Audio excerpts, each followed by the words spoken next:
My name is Fifi Peters, and it is certainly an honor to be starting this Thursday morning with you.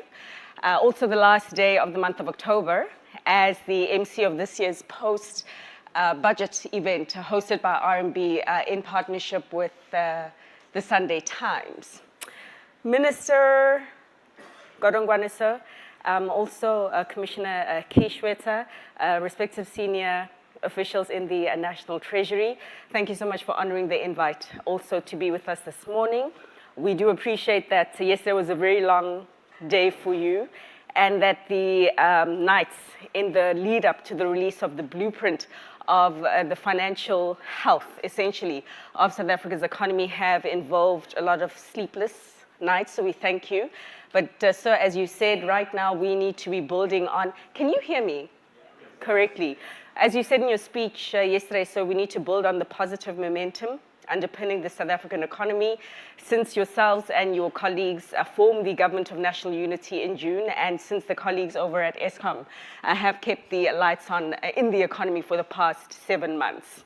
I do appreciate that those of you who have attended these sessions before know that it is an opportunity for you to engage the Minister on his plans to grow the economy, as well as the manner in which he is hoping that you partner with him this time around, and the extension or invitation rather to engage the Minister also extending to the colleagues who are joining us on LinkedIn Live. Good morning to you. Please do send through your feedback or any questions that you might have. Send them through virtually. They will reach us, as well as the members of the media who are in the room.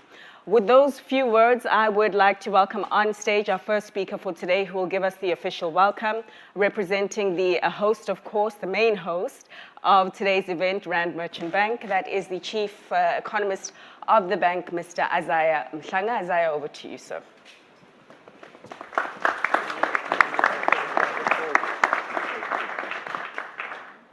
Good morning, Honorable Minister Godongwana, the Deputy Minister of Finance, Mr. Masonto, the SARS Commissioner, the DG, and all officials of National Treasury and SARS that are here today. Good morning also to all of you, our valued clients, and the public at large that are streaming online. I just want to make 3 points in recognizing and thanking the National Treasury. We are always asked, do you view the budget from an investor perspective or from the need to fulfill social needs of the country? And in true nature, we ask why not both? But also we saw this from your own commitment. Last night you had the APSIP dinner, you stayed until late. Today you are here in the morning after a long period of working on the budget, and I was tempted to think you also thought, why not both? Having said that, we are seeing a lot of change globally. To strike a budget that is well balanced, that still puts the needs of the many South Africans at the same time making sure that investors are confident in South Africa's prospects, again, reinforces we can do both. So it is my singular honor to welcome all of you. Let's engage all the difficult questions to the Treasury team. They have a lot of smart people, technically so. I know so because I used to be a Treasury as well. So I always wear that former Treasury hat in one way or the other. We are in partnership with the Sunday Times and Kokeli Advisory, so I'm going to give a brief opportunity for them to say a word or two before we go into the main discussion for the day. Thank you very much. We are honored to be graced by your presence today. It's an early morning in Cape Town. I hear in Cape Town people don't like early mornings, but the room is full. So thank you for your presence. And hopefully you're going to find the engagement quite fruitful and enriching. And lastly, before I step off, it is a client event, but in true spirit, we thought the public also needs to hear deliberations directly from the minister and his team. So again, why not both? Thank you very much.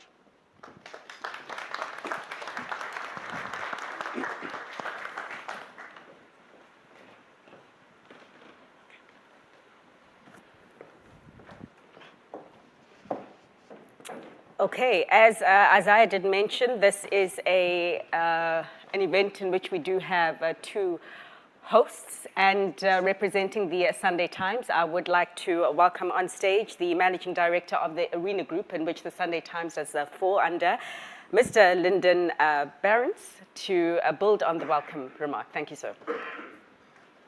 A warm applause for him too as well. This is good to be back home.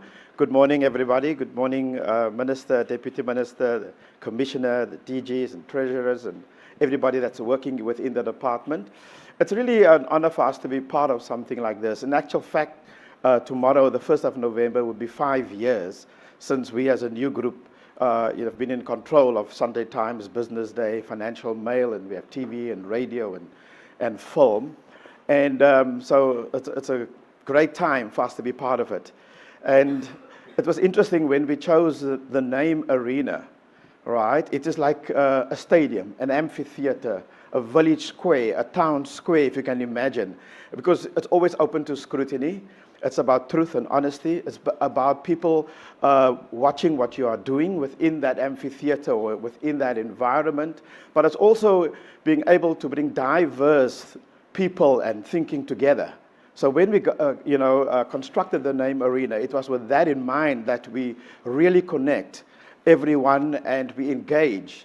And so being part of this, the post-budget analysis or chat about it, it's also in line with our ethos, is being able to make sure that we inform, we educate, but above all, as a media group, that we also inspire the nation.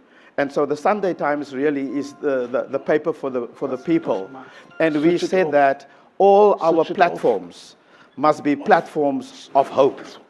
And so we are very pleased to partner with RMB on this and being able to engage in this manner. So we encourage you to have a great time today, and we encourage you to put on your thinking caps or hats, I should say, today as we enjoy the time together. Thank you so much.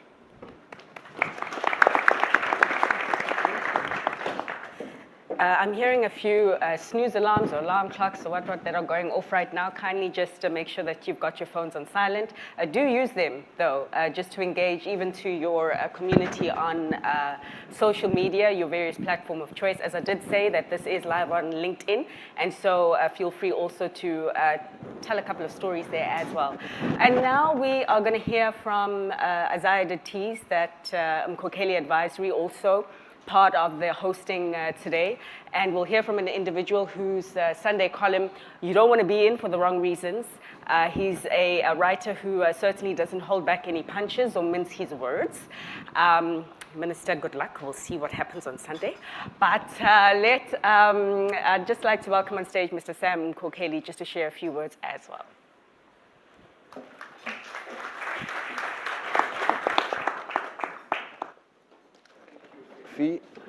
I had to bring my phone just to make sure I time myself. I've got to deliver this in 60 seconds. Good morning, everyone. And sadly, the finance minister is a Kaizer Chiefs supporter. He hasn't won anything, just like me, in over a decade. The Commissioner of SARS is also very close to Kaizer Chiefs and Man U. They've been long suffering, and I worry, when they do the numbers, are they really set on helping us achieve greater things? And when people are so used to 1.8% GDP growth, and then they keep telling you, no, we'll do 2% maybe at some stage. I'm also standing behind this beautiful construct here so that I could hide my public debt. The Minister's public debt is so comfortable with 75%. Is that enough? How long are we going to do this? I'm so grateful that the Director General is a doctor, not like Dr. Khumalo. Dr. Khumalo will forgive me. Wonderful youngster. Also a good demonstration of the skills in South Africa. The National Treasury, we could give them a round of applause for their ability to churn out good quality public servants. that gave us a whole lot of hope. Thankfully, the teams at the Treasury, the Ministry, the Communications team, the SARS team, RMB have made this wonderful. Why we put the public and the private together? Because we want factual, hard conversation. Don't make it easy for them that because they are in the room. 1.6, 1.8% growth is nothing in global terms. Please make it hard for them. Thank you.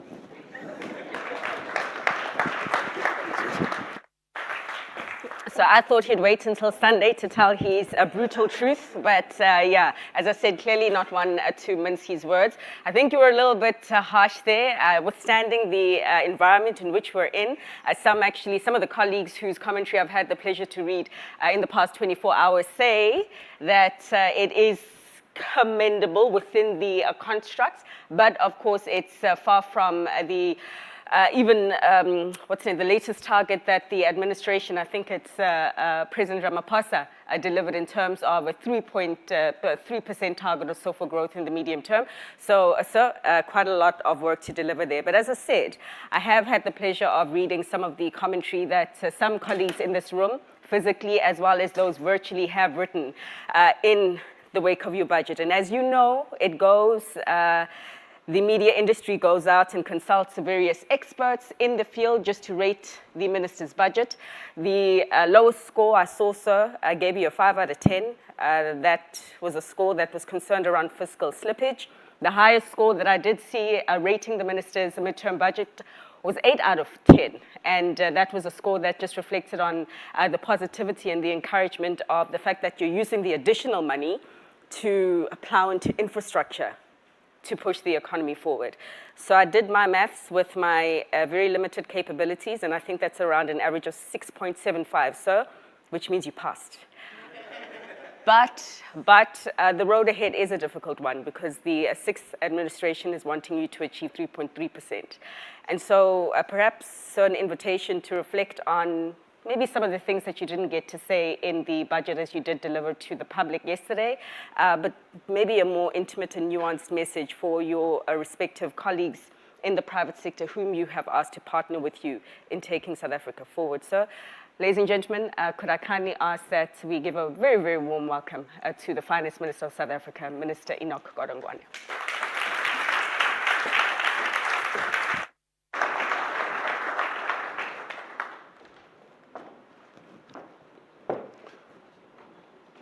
I think Sam Kokelo was unfair to me. There's a winning side. On the rugby side, I'm doing well. Sharks is doing well. Sharks is doing well. DG, Deputy Minister, the other Deputy Minister is in London. He's joined the JSE group in London. So I've got 2 deputies now. I've got the commissioner. A taxpayer is always a tax collector is always a tax collector. When we are coming in here, it says, how many of them are paying tax? And yesterday he was telling me that in the 2-port system, people went there for assessment for that 2-port system, and he discovered some of them owe him in the first place. So he would take his normal tax and then go and collect his debt from the same people. Did quite well. He's got a substantial amount out of that. That's the tax man. You know, I'm not going to say something new. I'm going to reiterate what I said yesterday. But before doing that, I watched a number of people saying a number of things.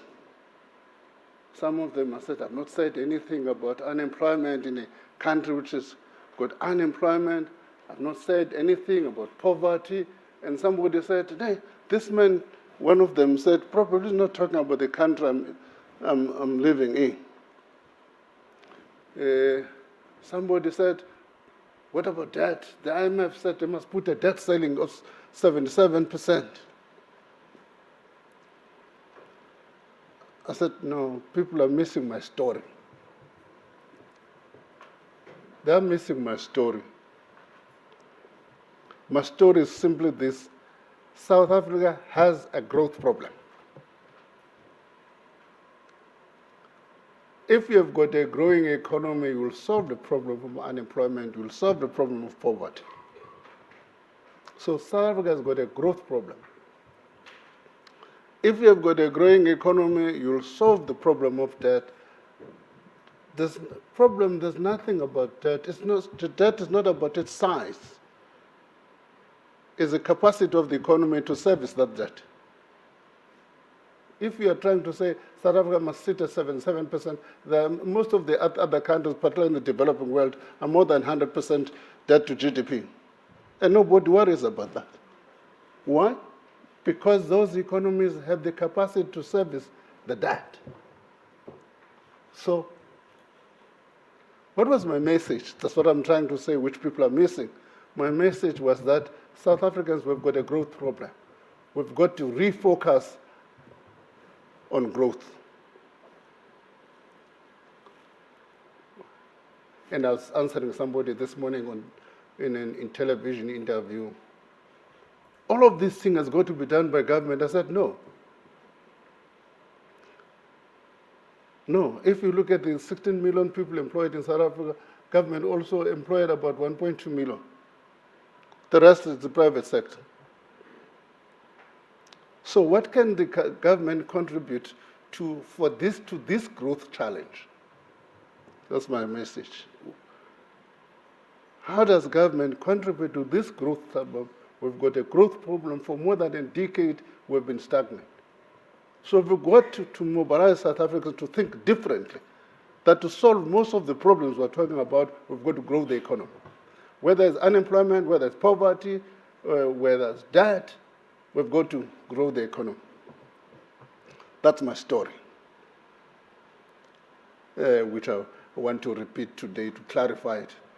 That's my story. We then said, for us as National Treasury to contribute to that growth story,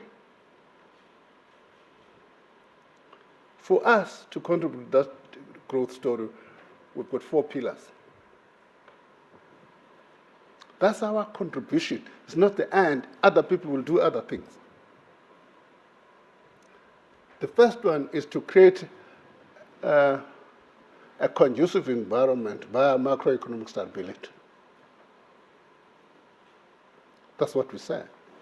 That's the first of our pillars. The second pillar we're talking about, state capacity. If the state can't function, can't get a basic thing, you can't get a road, you can't get electricity, you can't get anything, state capacity is critical in conducive that environment for growth and investment. The state capacity of the state is the second thing we said. The third thing we said is structural reforms. Structural reforms. Structural reforms, put simply in a layman's language, to remove bottlenecks in the economy. That's what it does. Stripped of all jargon, it will remove bottlenecks in the economy. And through Operation Vulindlela, we've been doing a lot of that, focusing on electricity,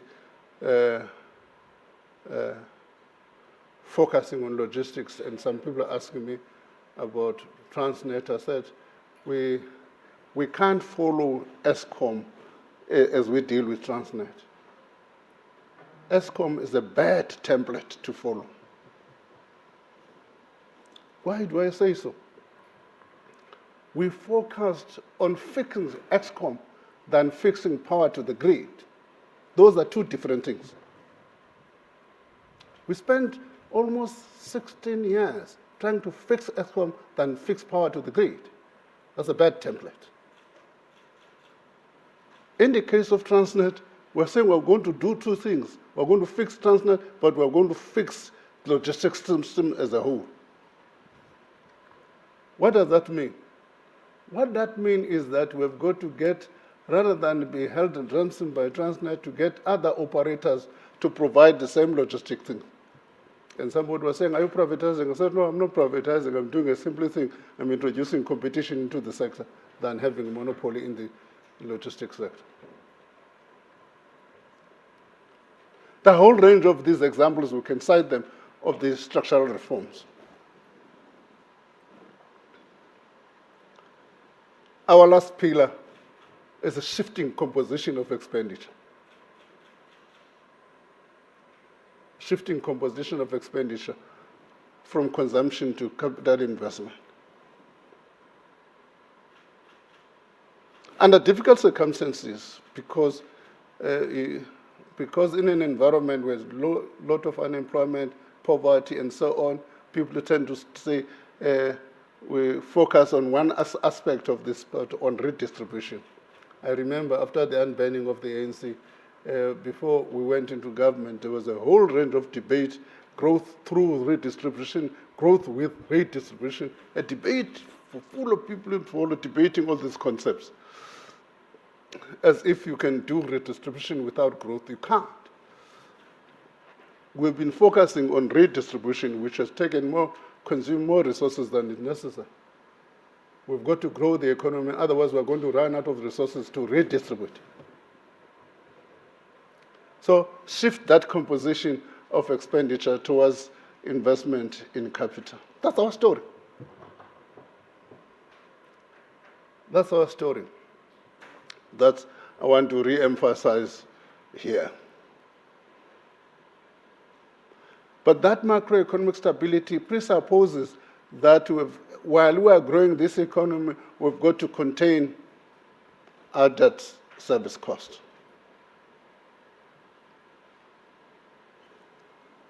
They consume more than any other item of expenditure at the moment at 388 billion rand.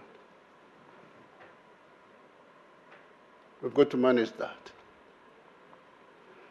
so that we should have space to spend on other things, including on investing in infrastructure. That's that composition of expenditure. Without containing the debt service cost, shifting the composition of expenditure is not going to be an easy task.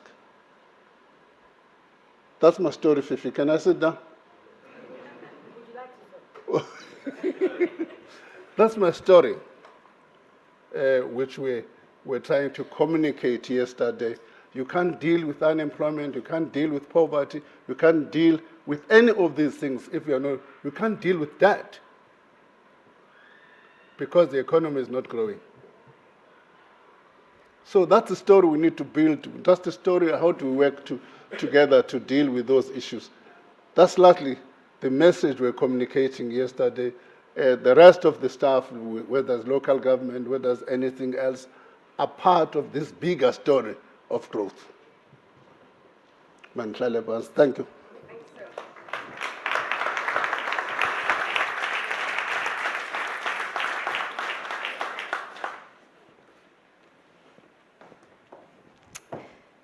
For reiterating that story, and perhaps then as colleagues in the room, as well as those who are joining us virtually, we can help the Minister in building on that story, on solving for the growth problem in this country. He laid the plan for the government of national unity, and now it's a response or an opportunity for us to just add to that plan. Come through. Yeah. Come through. I forgot one piece. No problems.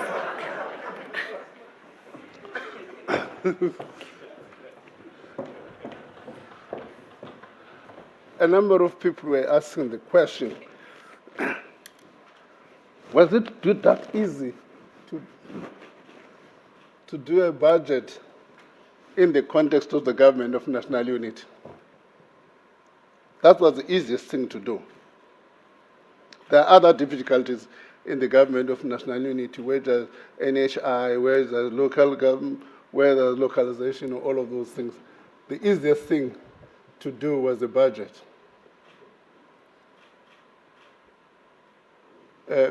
We have what is called the minister's budget, minister's committee on budget.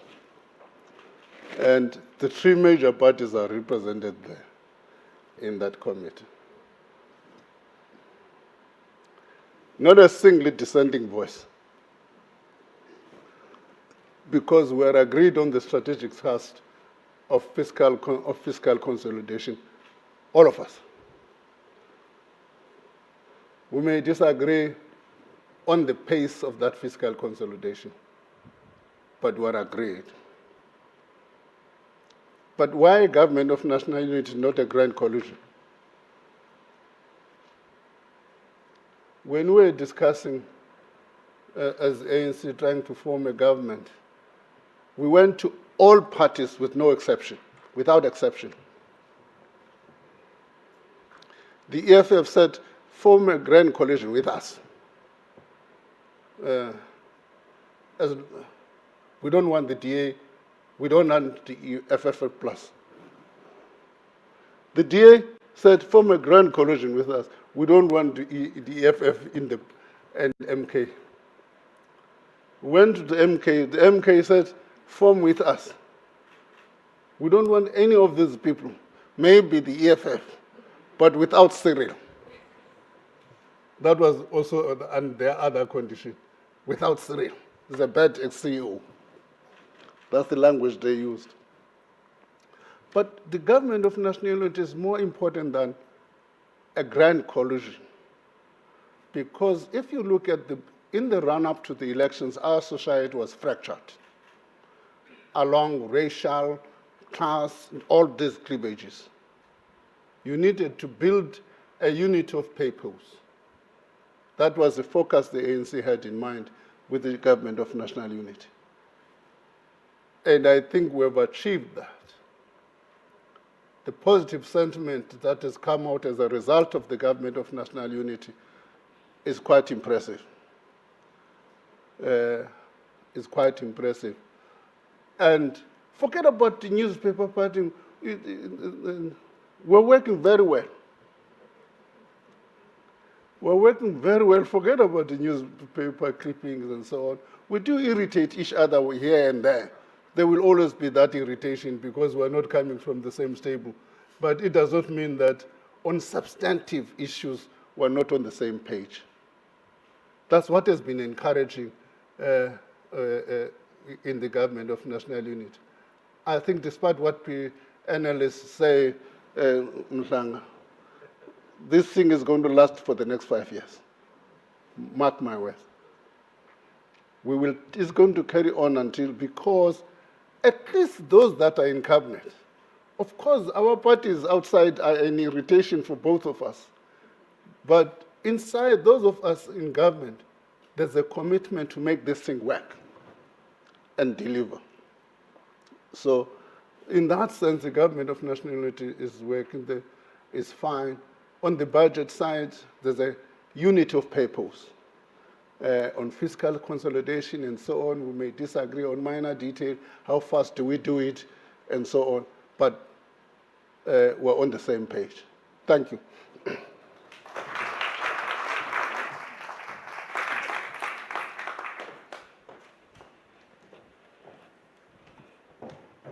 Okay, thank you, Minister, for setting that record straight.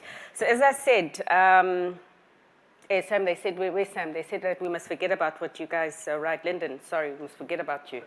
There's absolute consensus here. But as I said, the Minister has shared his story, the story of South Africa right now. Fantastic country. In fact, in my view, one of the most beautiful in the world. If you've had the opportunity to travel, I think that you'll agree with me. But we have a growth problem. And so we are going to get into a discussion on how we solve for it. What in the budget that was presented yesterday is going to be the elements that help us solve for that problem, and what else perhaps needs to be included for us to get on a more firmer growth path. And so can I welcome on stage with me to converse the Commissioner of the South African Revenue Service, who is excited about AI and its capacity to determine who in this room is paying their taxes or not. Commissioner Edward Kieswetter, sir, please come through on stage. Also, Carmen Nel, the head of multi-asset at Terebinth Capital, as well as Isaah, if I can ask you to rejoin us on stage, please. Okay. Oh, you're giving a presentation. Oh, this is wonderful. All right. Yes, sir. Go ahead. So good morning. Sanibonani, molweni, Goeiemorgen. Yeah, we have a growth opportunity, which is the flip side of a growth problem, which if we don't grasp it, we'll remain stuck in this conundrum that the Minister refers to. I thought I would just give you a perspective of where we are on tax revenues. When the team of Treasury, Reserve Bank and SARS puts together the budget estimate, they make certain assumptions. And when those assumptions don't bear out, you have a different outcome.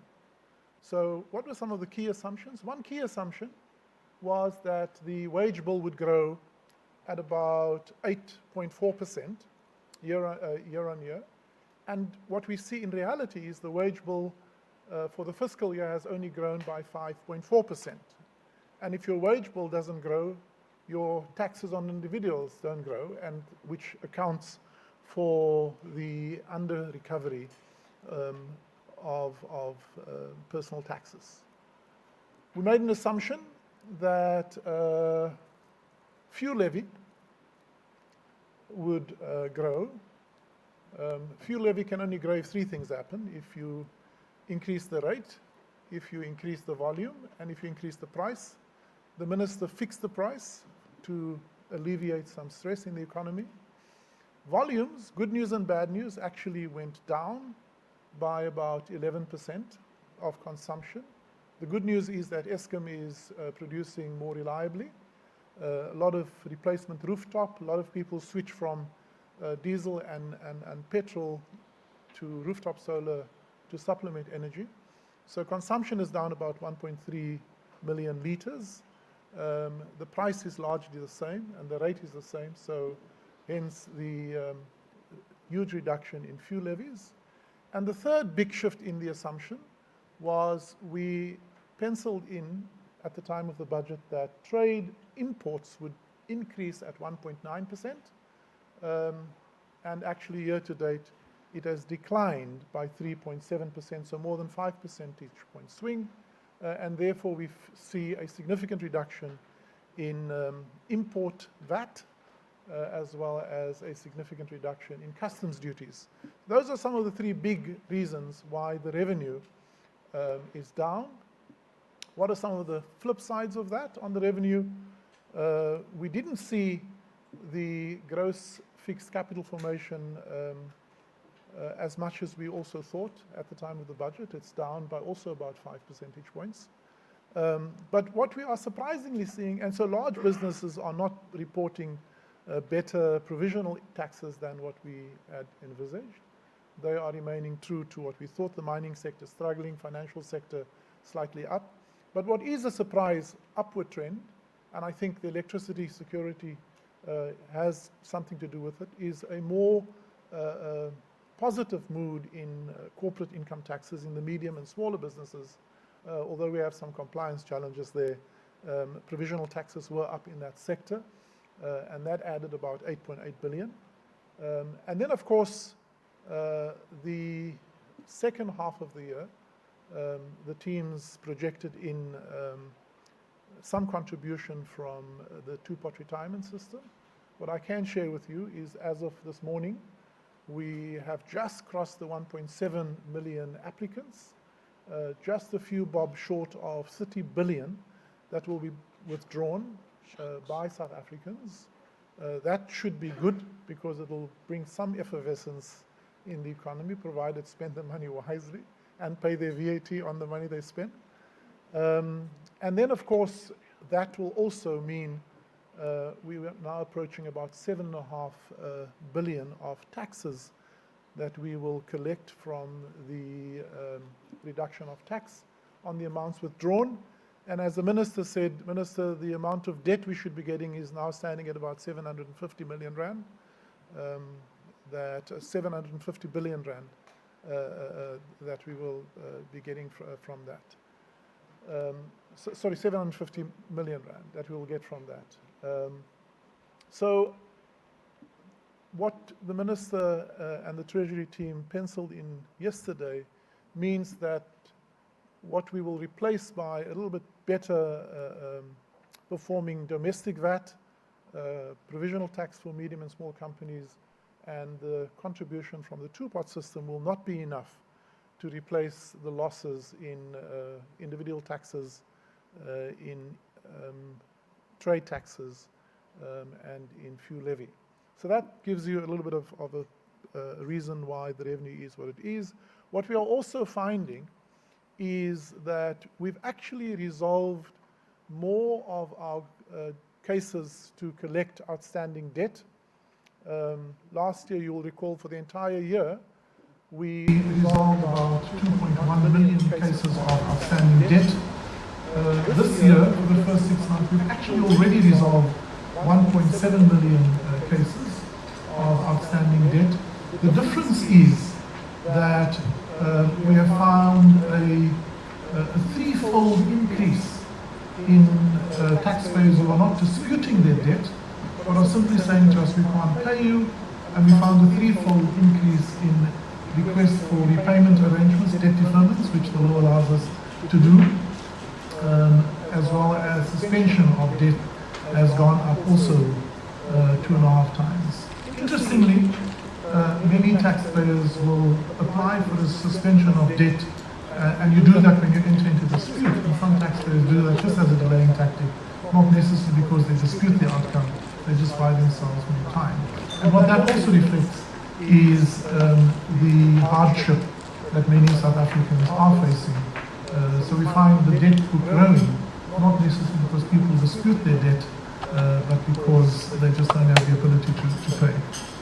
Interesting data points for some of the nerds in the room. The 5 million taxpayers that we have already paid over 30 billion of refunds to, we were able to do that by using third-party data and artificial intelligence. So again, the narrative is not that we use data and AI to catch the crooks.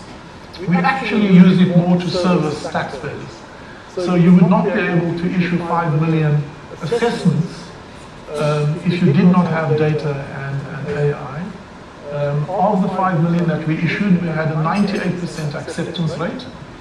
2% decided to edit their return. Of the 2% who edited their return, half of them had no change outcome, so actually 99% of people. The 1% that adjusted their returns was clearly because we don't have third-party data. So we don't have third-party data on rooftop solars. We don't have third-party data on out-of-pocket medical expenses, and we don't have third-party data on travel logs by individuals. So that 1%, as the system permits, could adjust their declaration. And they, plus about another 800,000 of other taxpayers who are not in that category, submitted their returns, and they would have received their assessment in under 5 seconds. And if they were not selected for any verification, they would have received their refunds in under 72 hours. And that's world class. It's impressive by any standard that we are able to do that. We also completed 115 lifestyle audits focusing on luxury vehicles. That contributed R1 billion to the fiscus.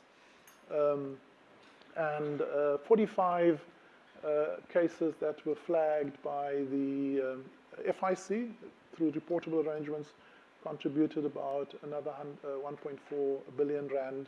And so this is the work we do to try and close the gap between what the economy produces and ultimately what we give to the minister and to Duncan to dish out, hopefully to dish out more to investment and less to consumption over time so that our economy can grow. Just to end on, Minister, debt management isn't only a problem for government.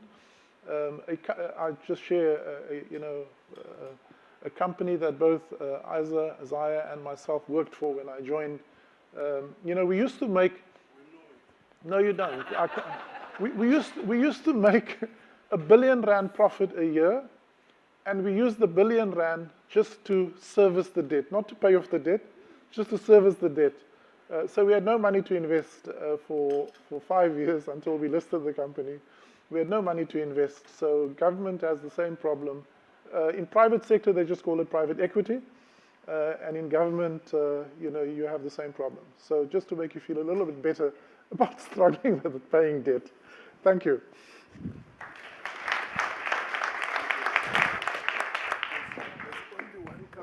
Which you and Isaah say. DG, sir, I know you got to go. I know you got to go, and you're probably late for your 9 o'clock. Thank you, sir. Okay. Any burning question for the DG from anyone in the room? There's a lady over there who has a burning question for you, sir. Just so you leave us with more than just a goodbye. Is there a mic that's... Okay. So we're going to do some walking this morning. It's fine. I didn't go to the gym, so this is good. I'm getting my steps. Wonderful. Thank you so much. Hi, Kim Silverman from Matrix. Hi, Duncan. How are you? You spoke about well, firstly, thank you for a very solid budget. We really appreciate what you do. I wanted to ask a bit about the growth and employment that the minister referred to, because I think that is the critical issue. And this might seem like a micro issue, but I think part of what what can drive growth is small business. So I think that's where the employment comes from. And small business is suffering, I think, maybe more than we can quantify by the overbilling problems. I think that's really difficult to budget for them, and also it affects their ability to survive, especially when I think tax collection is getting so much better. Is there anything that National Treasury can do about the issues facing small businesses in municipalities where this is, an endemic problem? Thank you, Kim. Morning, everyone. I'll answer that in two ways. I think the one is there's quite a lot of sort of National Treasury technical detail that I could go into around how we are internally within the Treasury, and it is covered in the MTBPS, changing the way in which we are supporting municipalities. So there's multiple different programs within the National Treasury. There's a municipal revenue improvement program. There's a municipal financial management enhancement program, and so on and so forth. You can look at it from a social perspective. With your investor hat on right now, what was your perspective? I mean, it has been notable. Some of your colleagues in the industry spoke about the fact that the rand weakened as the minister was talking. Of course, we do know that the rand has been moved by various factors right now, particularly in the lead up to the 5th of November, next week, Tuesday. But your initial take to the budget as an investor? Yeah, so I think it's crucial to know what hat you're wearing. So I think as an investor, I would say very pragmatic. We're still moving in the right direction. So things are going to be incremental, right? It's very difficult to turn a ship around, and I think we have done that. So I think that was very positive. So yes, broadly balanced. I don't think anyone could be really upset with the budget. Obviously, it's very difficult to keep everyone happy. So that is quite crucial. And I think the reform... Sorry, can we not hear her? Can we not hear me? Okay, so it's a pragmatic budget. Yes, very much reform focused. And I think where you did pick up on some disappointment, I think it would say more about your expectations than about the budget. So I think some investors may have had unrealistic expectations about the budget, talking about a new inflation target and actually having a box on the fiscal rule. These are things that are going to take a very long time and require significant political buy-in. So I think, so the rand is actually back where it was before the budget, and bond yields sold off by a full 10 basis points. So, there weren't any surprises, and I think a boring budget is a good budget. Okay. Boring is good. Commissioner, sir, notwithstanding the decline to revenue collection forecast that was announced, how much tax is in the economy so that could get the enhancing efficiencies in the system that is much needed. Our compliance levels. Can we hear the Commissioner? Can you hear? We know that our compliance levels are at the mid-60s, so it's about 65, which tells you that we have the flip side, 35% of non-compliant.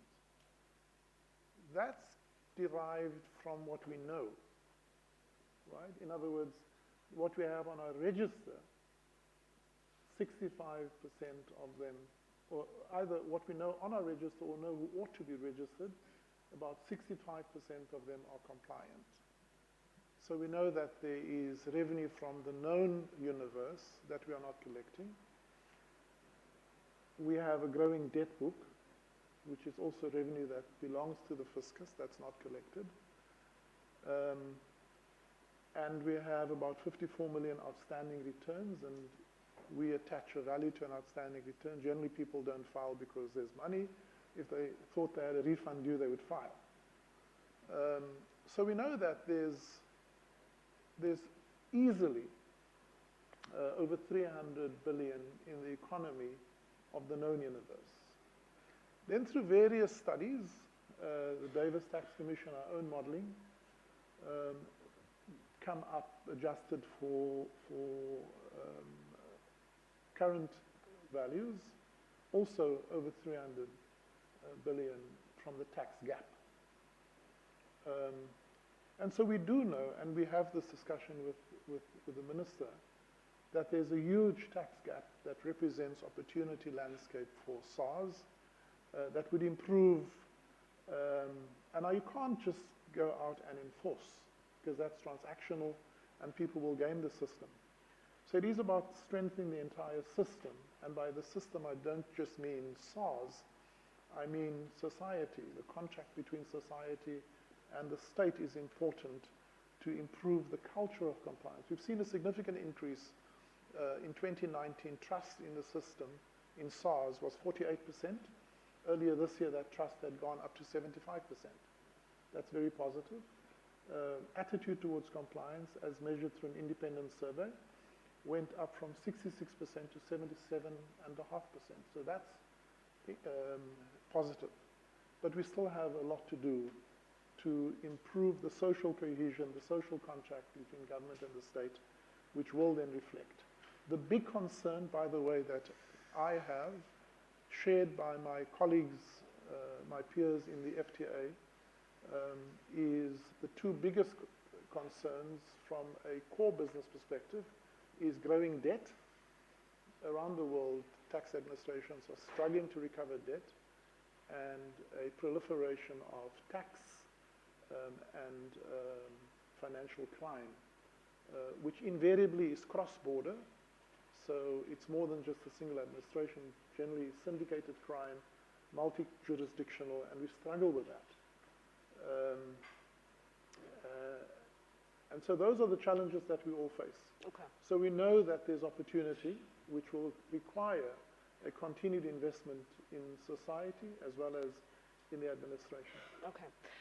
As Carmen mentioned, the expectations around inflation targeting, and it was mentioned in the budget as well, to the degree, or to what degree monetary policy could potentially be reworked to show up for the economy in a different kind of manner. And I'd just like your view. I mean, I do know that there has been talks about potentially dropping the target band for monetary policy and just focusing on a fixed target. What were your expectations regarding that, and perhaps what are your inputs on what that should be to be growth enhancing? We speak with a lot of investors, local and offshore. There was an expectation by some for the inflation target, at least something to be said about the inflation target. But that expectation was not for the MTBPS. At the earliest, expectations were for the February budget next year. So it's a missing piece that the National Treasury eventually would have to make a pronouncement on. So I think we can ask them, they are here, in terms of their thinking and whether they can make a commitment on it. We can reserve that question for them. Just to follow on Carmen's point, some of the things that were not in the budget. a fiscal anchor. It wasn't. But there's an implicit commitment, you could actually say an explicit commitment to a primary surplus for the next decade, which to my mind would be a fiscal anchor. So yes, you haven't, Treasury hasn't put together in terms of an explicit target, whether it's debt to GDP ratio or a fiscal deficit target, but ultimately whatever the intermediate variable they use, it has to achieve a primary surplus. So they have announced a fiscal anchor. It's just not legislated, which is the missing piece. They say they're still working through the legislative process. It requires some political buy-in. So hopefully in February we will get something. That is one of the expectations for many investors, to say there is a need for a fiscal anchor. It has to be legislated. If it's not legislated, it's just a suggestion or a guidance. It's not binding, which is what we have seen with the expenditure ceiling. Okay. Can I come back to you and just ask you on the commitment of achieving a primary surplus for the next decade?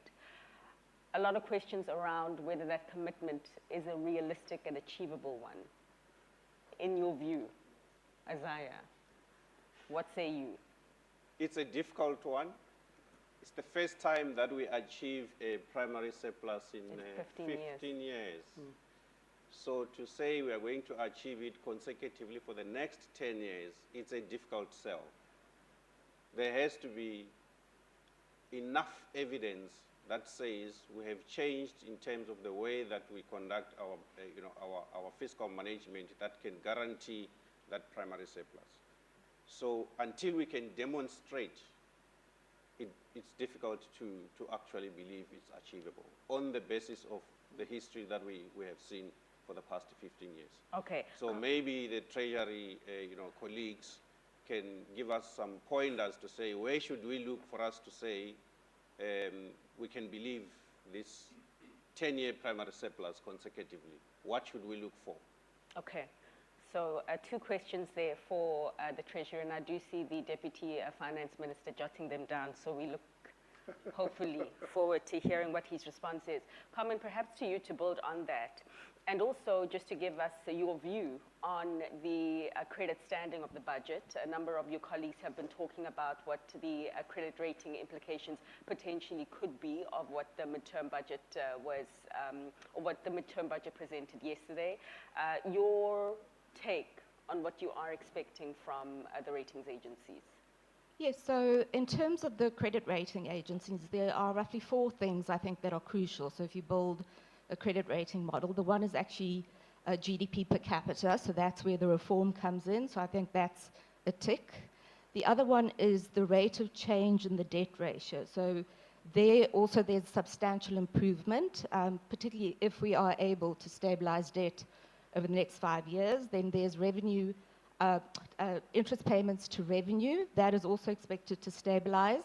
And the other one that's quite a key determinant is perceptions of corruptions. Now, perversely, we've actually weakened slightly on those metrics, but I think it's because of the last 5 years we've actually aired our dirty laundry. So, so it's not a tick at the moment, but I think it will improve. I think it's a tall order to expect credit rating upgrades just yet. I think delivery is key, so following through. So just to sort of add on what Isaah said around the commitment, a concern is that our, call it political cycle, does bring into question whether the commitment will be sustained. I think that's something that may also feature in terms of a time stamp on the GNU, specifically the ANC election.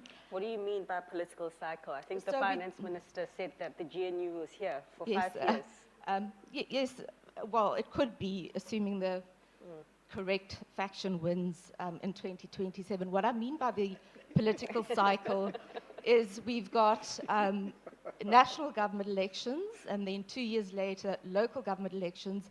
The year after that, ANC elections, and then 2 years after that, national government elections. So there's always a political pressure point, whether it's national and provincial, or then local government, or then ANC. So that's what I mean by a tricky political cycle. The other thing just around inflation targeting, and I know it's not something a bond investor should be saying, is just to say, it's not obvious that that should be the priority.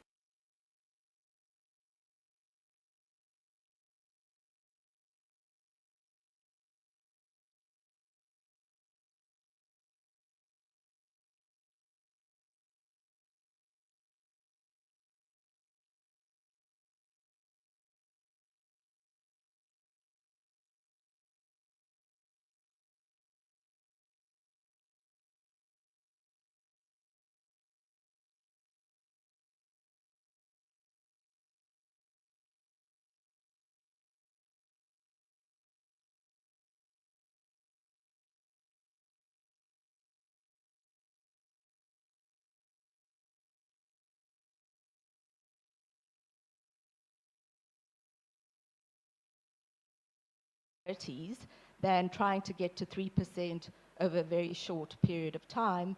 And part of that would be around, dealing with administered prices, and maybe actually just every little bit helps in terms of rate cuts to get growth going. So I know it's not what a bond investor should be saying, but I think also to add, the risk premium in our local market is not an inflation risk premium, right? It's a fiscal risk premium, and we're trying to deal with that. Okay.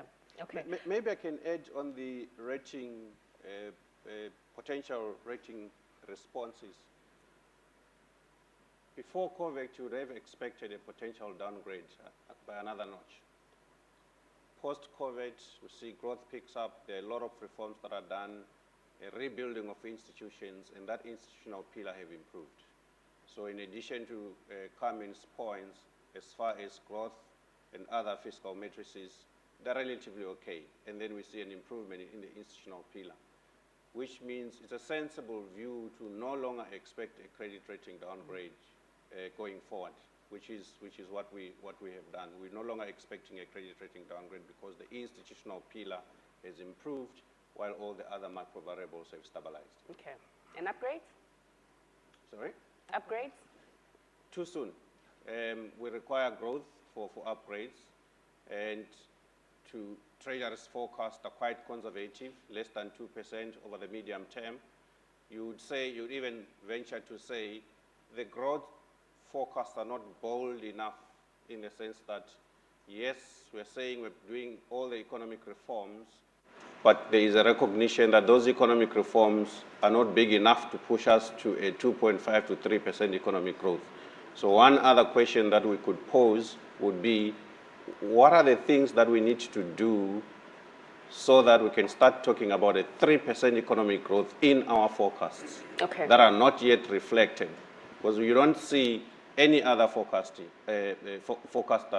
having faster economic growth in their projections, despite the economic reforms that we're doing. Are we saying they're not enough? Okay. Who do we pose that question to? The Treasury that is doing the Operation Vulindlela. Okay. Commissioner, you're also free to add your thoughts in terms of what else do we need to do to get to that 3%. But I want to circle back to the matter of compliance and the greater tax compliance that you're trying to drive. So amongst that 35% or so that are not. Those that are, and even perhaps those that are not right now, what do you say to really bolster the level of compliance from South Africans who are saying that they are paying for services in this economy, the likes of water and electricity and the like, that a solid and capable state should actually be providing. But nonetheless, they are paying for them, but they are not seeing service delivery show up to the kind of or in the kind of way that their hard-earned rands are going towards addressing this. Your thoughts then, sir?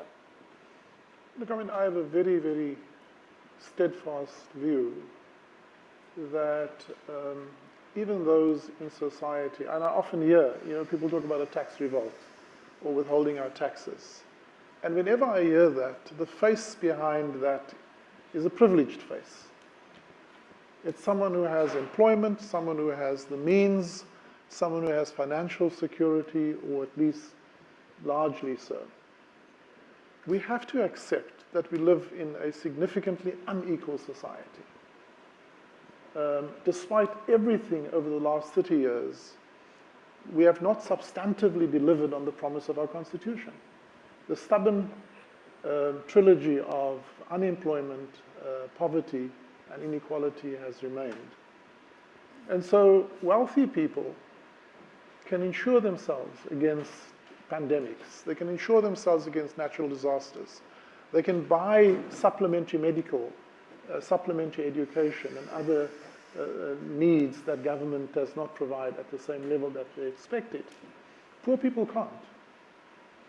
And so poor people, and in South Africa, that is a significant proportion of our population, our brothers and sisters, they need government.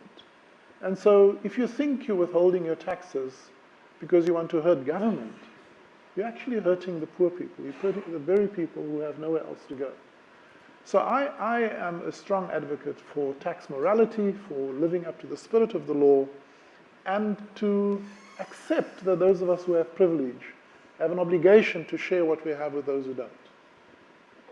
And so, Isn't that a bit unfair? what is unfair about it? So here's the thing. Life is not fair, right? We have all had unequal access to education.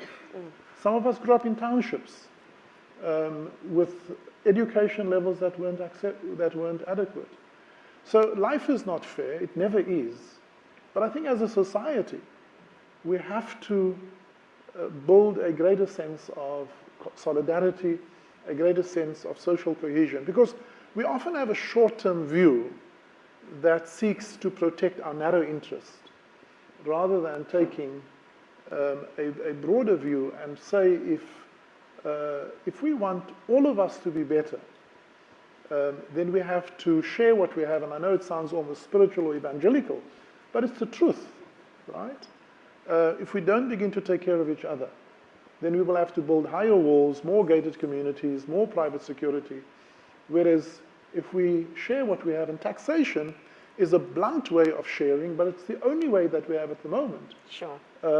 And we have to, as South Africans, those of us who are privileged, to commit to paying our share of taxes and then hold government accountable. If they don't behave or don't perform as the voters have done now, the voters have spoken. The voters said to the ruling party, we don't want to give you an outright majority. It said to the other parties, we don't think you're ready to have it yet. And so for me, our democracy has worked. It has brought about a different relationship between political forces. The government of national unity is an opportunity for us. It's not the golden bullet or silver bullet, but it's a wonderful opportunity for us to reconfigure, reconceptualize what's possible in our democracy. And I think it's up to all of us to make it work. Okay. Okay. No, you answered me there in terms of, in as much as we should be committed as citizens who perhaps have a better leg in life, it is also the commitment or the responsibility of government to make sure that they deliver on the services that individuals who may be more privileged have, because I mean they're also in this economy, so, and it has been tough for them as well. I get to speak to them on a daily basis as well, and perhaps less so, but still tough. Maybe at this point we should, Deputy Minister, if you are comfortable, invite you just to respond to some of the questions that have come up so far. I know you have been taking your notes, but if you need a summary, just number one, the commitments on inflation targeting and whether this is likely to show up in the February 2025 budget, only because we want to hear your voice, so we haven't heard from you. Number two, also the how realistic a primary surplus is in the next 10 years, and the question around bolder targets. And in terms of 3%, what else can be done to get us there? Fifi, I came here to support the minister. You're putting me on the spot. So I was saying to the minister, Minister, you've got to answer these questions because I take the line from you. But let me answer just one on the primary budget surplus, which is expenditure being lower than the revenue. And that's going to be a function of A, economic growth, which will give us more revenue so that we don't run any budget deficit. And I think the structural reforms that we've been undertaking since the last administration, the sixth administration to be precise, have set very good conditions to get our economy growing, because as the minister said, we've been focusing on the supply side constraints, the bottleneck, the supply of energy, electricity, telecommunications. And for us, we want to deepen the reforms that we've undertaken in the first phase, in the energy space, freight logistics, and I can go on insofar as the things that we're seeking to do. But the second phase of the reforms We have to focus on the functionality of the municipalities, local government, as well as the issues around the spatial inequality and so on and so on. So if that gives us growth, as we all know, tax revenue has to come out of that economic growth. And the position that we've taken is that we're not interested in increasing tax rates because there's a limit to that. As we know, the Lafayette curve says that you can increase your tax rates and increase revenue, but there's a tipping point where it becomes economically irrational for economic agents to get involved in economic activities, and that undermines your growth. So our policy position insofar as the tax is concerned has been to grow the economy, broadening the base and all that. So we're not seeking to deal with the budget surplus, the primary budget surplus, through increasing taxes and all that. That's not what we seek to do, at least as long as the minister and the good faction taking over in 2027. That's not the and of course we've also said it's important for us to embark on fiscal consolidation, but do it in such a manner that you don't undermine the growth enhancing investment, infrastructure, as the minister was articulating yesterday. And we are also looking at the social wage in its totality, on how you make it more targeted and more integrated. So there's work that we're doing in that regard. So the direction is towards making sure that we put our debt at sustainable level, because if your debt is too high, it does not only crowd out expenditure and crowd out private sector investment, but it also affects your ability to attract investment on your exchange. On that note. Thank you. Sorry. No, just no, it's fine. Sorry, just fine. On that note, on attracting investment, you're fresh from New York, where the SA Investor Tomorrow conference, I believe, was taking place. It's been taking place for the past 11 years, and you know, SA Inc. goes out and pitches its best investment case for attracting investments in the economy. What are foreign investors saying right now about the positive momentum that's underpinning the economy? Are they keen to come back more? They are keen. The sentiment is very positive, both in London, in New York. And I think one of the things that we've been saying is that in focusing on debt, we understand that any investor who comes to South Africa on our stock exchange, they will come in and say, we expect the following return. And one of the things they look at, it's your yield. Because they will need anything above the yield on the equities. And if your yield is too high, they're going to demand higher return in investing in the stock exchange.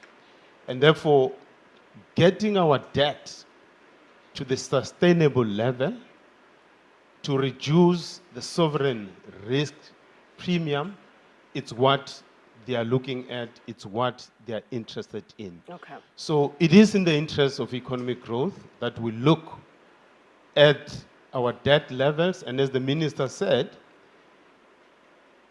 the debt is not the problem in itself, it's a question of whether the economy can sustain, can service that debt. So I think the sentiment is very positive. Okay. And the animal spirits, to use Keynes' as formulation, are very Upbeat. positive and high, but the question is, how do we maintain this positive sentiment towards South Africa, and the focus on growth, structural reforms, infrastructure, it's what is critical for us. Okay. Just given the fact that the mic is on the floor right now, any other questions? The Minister would like to just add something. Oh, this Minister of Mine. There are still outstanding issues. Are you going to, okay, on the inflation target On the commitment, inflation February target, 2025. It's a Fiscal done deal. rules, all of those issues. And just on the fiscal angle, let me just make the point that, as Isaah knows, economists make a lot of assertions built on certain assumptions, and they then build an escape clause. That escape clause is for as long as things remain the same. In other words, for as long as you've got the right faction, you don't have any other challenges. Those assumptions are built in the equation. But let me start with the two things which are two sides of the same coin. The inflation targeting and fiscal rules on the other hand. I don't want to mislead you and say there will be an announcement in February. I'll be misleading you and this audience. Because let's be practical, we've got a macro standing committee between ourselves and the SAR. And that macro standing committee is dealing with these issues. It deals, one of the issues we've not crossed for me to be happy. This exercise is not going to be painless. If we're going to go that route, and what pain are we going to enjoy, and how are we going to cushion that pain? The macro standing committee has got to answer that question. I don't think they would have answered that question by February, 19th of February. There will be pain in getting that route, and what is the nature of that pain? How are we going to cushion the impact of that pain? I don't have the answer to that question, so I can't put my neck on the block in February on that issue without those answers. The other side of the coin is the fiscal rules. The other side of the coin in fiscal rules, one of the issues you must remember is that John George put what was called fiscal responsibility bill, which in one way or the other was part of fiscal. It failed in Parliament. All right? It failed in Parliament. My own basic reading of fiscal rules, and by the way, I've decided to study them more. One of my things is to study fiscal rules. It's two things. There's a lot of, about 100 studies which have been done on fiscal rules. All of them are focusing on the economic impact. The economic impact is perfect of fiscal rules.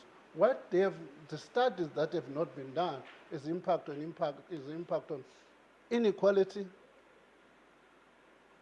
and also the possibility of a political support. None of them would go on without a political support. As things stand in the South African system, there's no political support for it. You can it's quite nice for a bureaucrat to write a document and talk about fiscal rules, but you're not going to get through in Parliament. So why waste your time? So I'm being honest to the audience that it's quite very nice to talk about these things, but in the real world, it doesn't work that way. Okay. Is that okay? The fact that it doesn't work that way? Well, no announcement on inflation target, so that's certainty is good to know, is always good. Also, no fiscal rule, at least not yet. But we do have a fiscal anchor. Yes. Yes, I think the question of the fiscal anchor has always been, it can be shifted because it's not legislated, which is something that we have seen with the expenditure ceiling. Time and again, it has been pierced through. So what really characterizes it as an anchor if it can be changed? Even fiscal rules will build exit clauses. So there will always be nothing certain. Yeah, not true. The only certainty is uncertainty, in essence. Any other questions? I mean, I imagine that many of you didn't wake up so early in the morning, as we learned that Cape Townians don't do the early thing. I disagree. But do feel free just to chip in should you have any. But Carmen, go ahead. So I have a question, I don't know, just with regard to this, obviously it's a very reform and infrastructure focused MTBPS. Is then how will you ensure that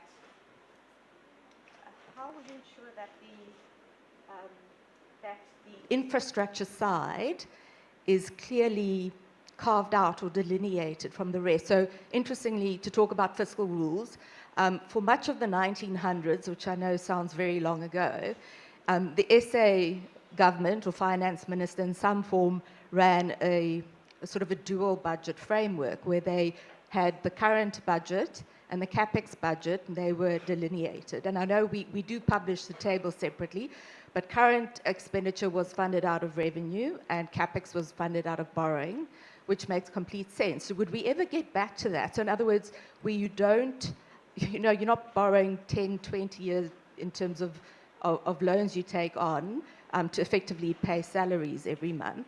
And the other sort of just comment more than a question, just on the Commissioner's comment about the social stability that taxes actually buy. It's about incentives, right? So as a taxpayer, you have to understand that your incentive for paying tax is you buy the social stability. And maybe that's also important in terms of the infrastructure rollout is often government comes out with the stick first, right, instead of the carrot. And again, I'm a parent of 3, so positive parenting is maybe we should think about putting the carrot out first, and if that doesn't work, then you bring out the stick. What a carrot, what would that in terms of incentives, right? So a good example now where a stick was needed was with the IPPs, where they had bid at very low levels, and then the projects don't become viable, and now they pay fines, correctly so. So if you're going to try and undercut competition to get the deal, but you actually know it's not going to be viable, then you should be paying a fine. And sort of also incentivize, if you're ready first to tie into the grid, then you should be able to leapfrog. So that's what I mean by carrots and sticks. Trying to think of other examples would be, okay, SARS, making it very easy to do your tax return, then you're going to do it. So that's one example of putting the carrot out there. Make it easy. Have a call center, ideally on a Saturday as well. Wink, wink, nudge, nudge. But I mean, those things help. Would you like to respond, Commissioner? Well, I think it's central to how we administer. That's why I said the narrative that we're using AI to catch people is wrong. We're using AI to serve taxpayers better. We forget so easily that before we started our transformation journey, when everything was physical, it would have taken us on average 6 months for you to receive your assessment outcome. Today, that takes under 5 seconds. And that's only for the 40 or the 37% this year who had to file. 63% of them didn't have to file at all. That's what we're using, that's a carrot. It's a huge carrot. When we started the transformation, we realized that people who submit early, they have the expectation of a refund. Well, before digitalization, it would have taken you on average 50 days for you to receive a refund if you were not chosen for an audit. Today, 7 out of 10 people would have received their refund in under 72 hours. Those are huge shifts, big carrots, which is why in payroll administered taxes, our compliance is above 75%. The problem we have with these provisional taxpayers, wealthy people who can still arrange and organize their affairs to try and mask their true income. But for ordinary taxpayers, we really want once a year for you to receive a thank you note from us. We don't want you to visit us. We don't want you to call us, because no one wakes up in the morning and says, I can't wait to go to SARS, right? Or I wonder if they lost my phone number. We really want tax just to happen, and that's a huge carrot. And I think we are substantially along the way. For ordinary taxpayers, the next big investment will be for more complex taxpayers, and that's the next 5 to 10 years of our modernization.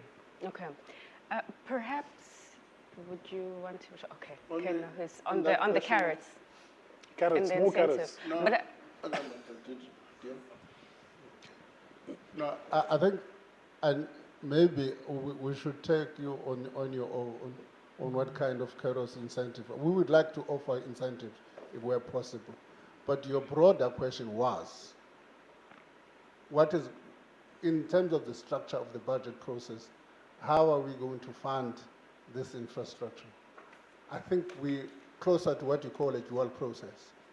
If you read the speech and the budget document, it says we will fund the infrastructure and borrow separately for the infrastructure. In other words, that talks to your dual process. okay. Carmen, I think you might have just scored yourself a consultancy job there.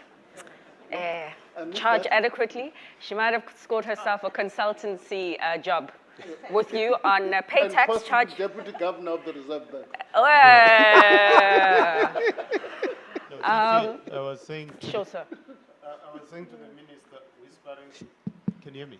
Whispering to him that insofar as creating incentives for the private sector to invest in the infrastructure, he should talk about the credit guarantee scheme.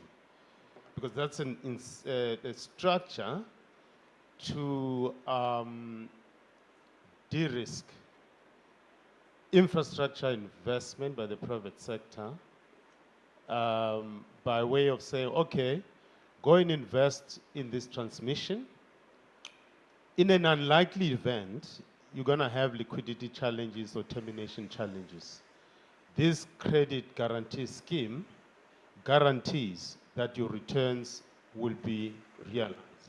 It's no longer the guarantee measure in which we took the contingent liability into the sovereign, like we did with the IPPs and so on and so. We're simply saying that scheme will be funded by the private sector, and of course, as a state, to show our scheme in the game will contribute some amount towards that. So that's one way of incentivizing the private sector to invest in that.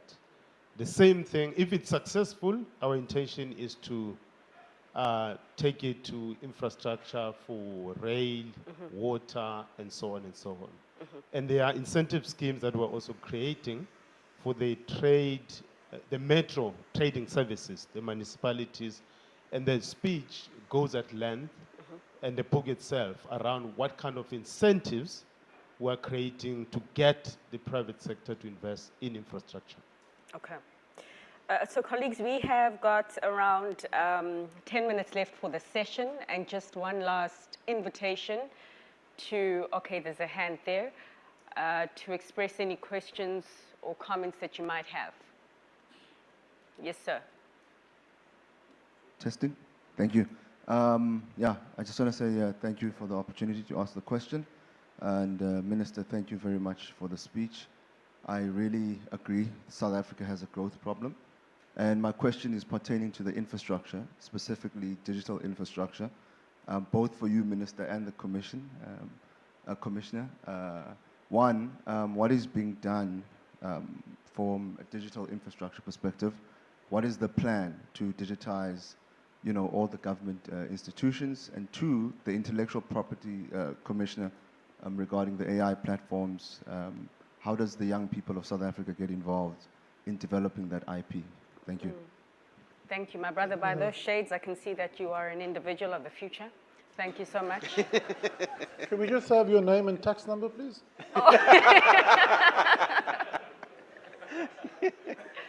So, I think just in terms of the digital platform, there's a commitment, and the presidency has now formed a working group to look at the digital transformation for the whole of government, because that's part of the problem. You can't digitalize one portion of the state. You have to There's a number of interesting developments. The first is that the South African Reserve Bank and SARS have embarked on a instant payment platform. The bankers are not going to like this because they make a lot of money out of the current national payment system that promises real-time gross settlement but actually doesn't provide real-time gross settlement. And so the instant payment platform will, following the Brazil model, significantly improve financial inclusion because other than the current payment system by the banks, it's only for licensed banks, whereas the instant payment system will also bring on the fintechs. And a lot of the next generation and also the lower income groups, for them it's far better to use just a fintech. So it'll crowd on the fintechs, and it'll also, the Brazil experience is that it's taken their financial inclusion to about 93, 94%, and it has taken out cash from about 77% to 44% in their system. And we need to take cash out of our system because cash is inefficient, it's expensive, it's high risk, but also it is a breeding ground for corruption and for that. So that's, we've embarked on a project with the Reserve Bank to do that. In line with that, working with the Reserve Bank and Home Affairs, if I get the money from my boss here, to work towards a unique digital identity. At the moment, the absence of a digital identity means that in South Africa, I have an ID number, I have a tax number, I have a number with SIPC, I have, if I'm a NED, I also have a VAT number. If I go to Baragwana, they'll give me a patient number. So I appear in the system in many different identities, which allows for arbitrage. So I can be employed and get a social grant because the system doesn't pick me up. I can be a member of Discovery and get medicine cheap from Baragwana. So a digital identity is very important, and we are working now. In discussion with the Home Affairs colleagues, we said, if we can provide you with a tax assessment, which is far more complex than a visa, in under 5 seconds, why can't we issue a visa in under 5 seconds? The fact is the technology is there. And so they are working with us to develop a proof of concept for instant visa.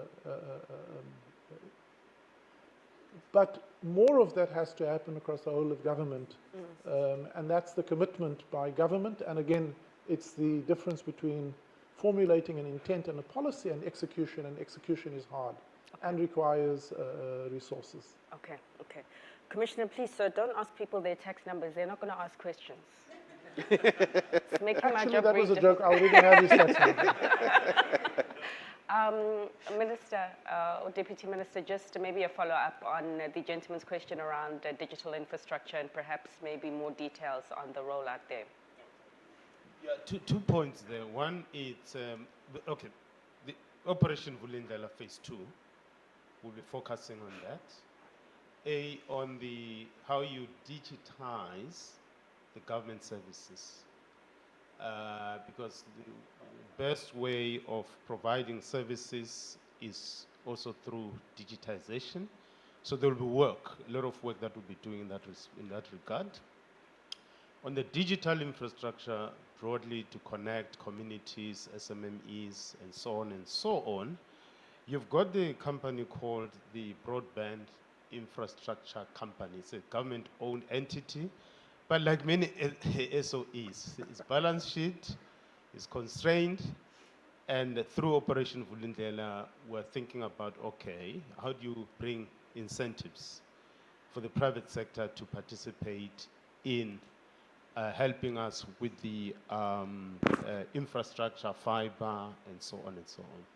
So I think at the right time, we will announce the details on what type of incentives that we need to put in place to get fiber to poor communities, to get our communities connected in that regard. I mean, one way through which we're thinking about this is maybe put a fund to incentivize internet companies and say, if you're connecting poor communities, you should be given some money to subsidize connectivity for the poor. So that's one broad idea that we're thinking about within Operation Vulindlela. So, but the orientation is how do you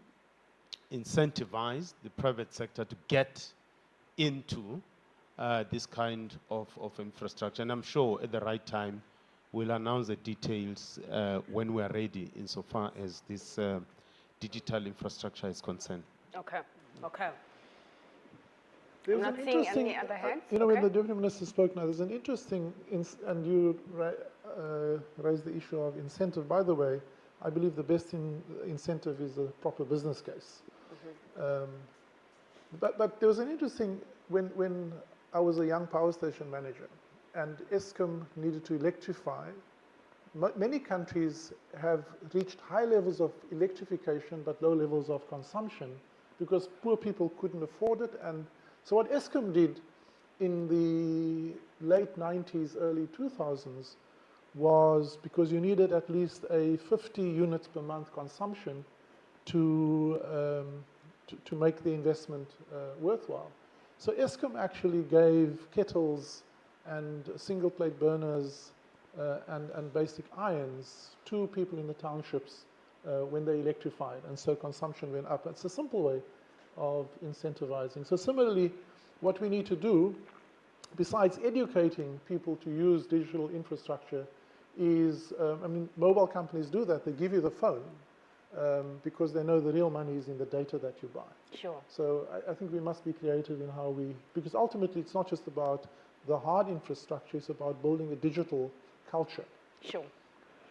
There's a lot that can be said. I mean, we've got around 7 minutes, and a lot that perhaps hasn't been said. I mean, we didn't discuss FATF to great detail. An interesting comment coming from the Banking Association of South Africa, noting the progress that has been made that the minister did announce regarding FATF, but just also highlighting maybe some gray areas with regards to greater enforcements and perhaps maybe, jail time needed for perpetrators of money laundering and illicit financial flows. You have a question on there, okay?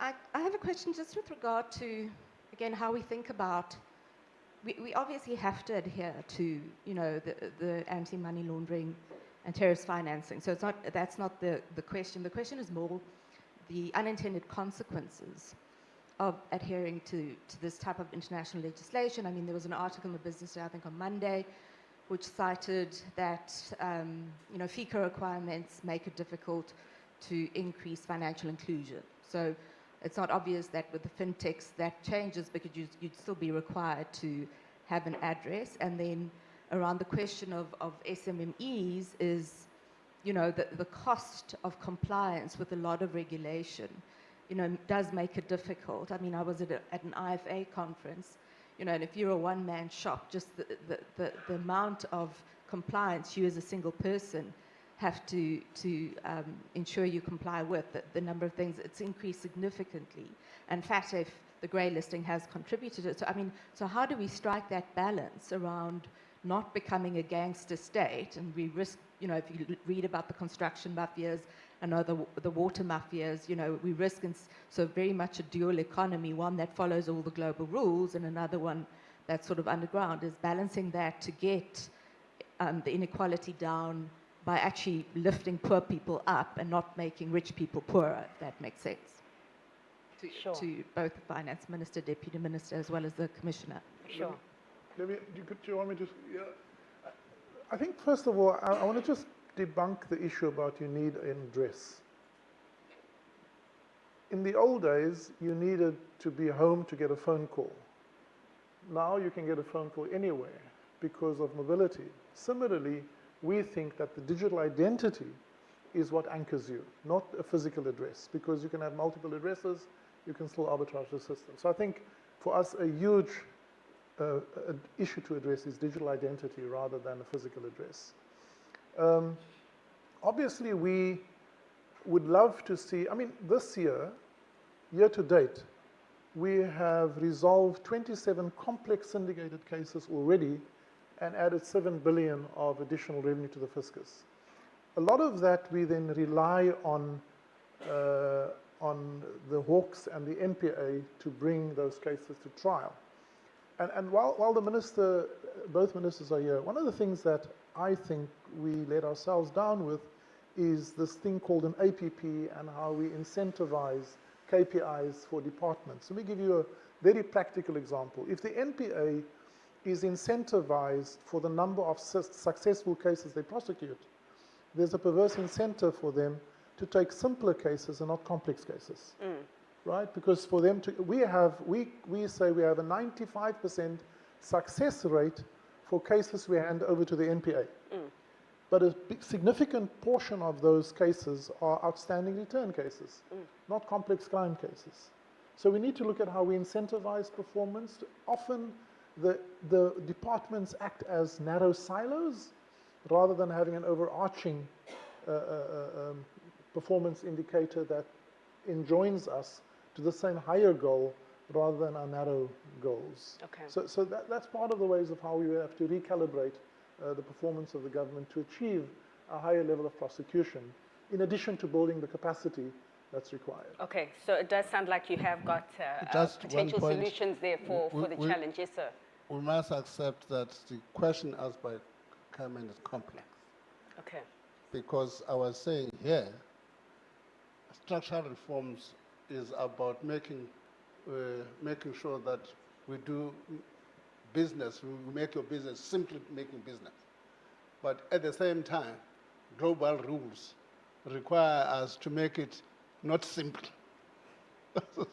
So I think that's the point you are making, because those global rules, you have got to be FICA, you have got to get, even estate agents now, they are not used to it. The lawyers are angry with it because they themselves have got to be FICA. So we're making running business complex. But on the other side, structural reforms is to make sure that running business must be simple. Sure.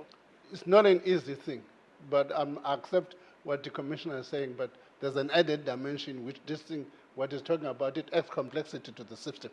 Okay. So thanks so much for that intervention. And as I said, we're wrapping up and perhaps giving you, Isaah, the final word. A lot has been said, a lot also has not been said. I mean, the Deputy Minister did touch on SOEs. Eskom has been mentioned quite a few times. The mining industry's response has actually been,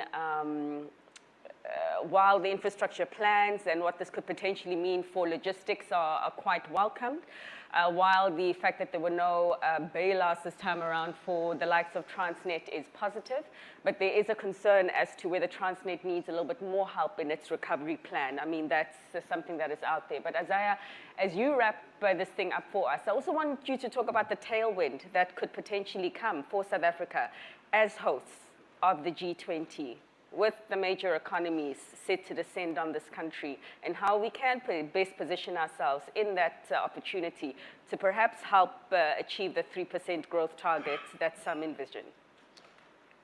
I think the tailwinds are global factors as it stands. It's the inflation cycle where we continue to see a moderation in inflation, interest rate reductions, and hopefully the US elections does not disrupt that.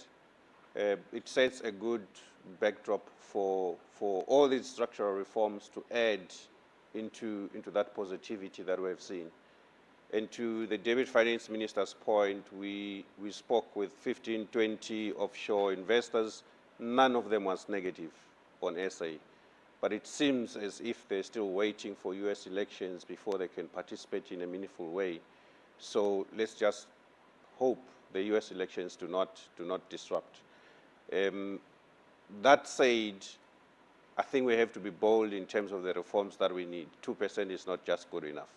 We need something much more higher for us to be able to reduce the unemployment rates. But as the Chief Economist of Rand Merchant Bank, what do you mean by the US elections? You hope they don't disrupt things. What would disruption look like? Yeah, so it is a Trump win. We have learned from 2016 to 2018. He has already pronounced in terms of what he's looking for, 10% tariffs on imports, 60% on Chinese imports. China is not going to stand and just do nothing. They will respond. So we will see a trade war between the US and China erupt again, which in 2016 to 2018 has led to a slowdown in global trade volumes, which ultimately lead to slower economic growth. And as a small open economy, we need the global economy to grow for us to grow. So Sure. that's the... Sure, Yeah. Which was going to be my closing point, to say that when the giants or the elephants do go at each other potentially, and should they, what do you want to call it, should they sneeze, that when the rest of us do catch the flu, we have got adequate vaccines internally or medication internally in terms of some of the things that we can do ourselves to insulate ourselves to the best degree and to help us in our health standing. But colleagues, it is on that note that we're going to wrap up this conversation today. We do trust that you have enjoyed your time here. I do know that there's various interviews that have been arranged. Minister, basically that potentially means, and the colleagues, that potentially means that the talking is not done for you as yet.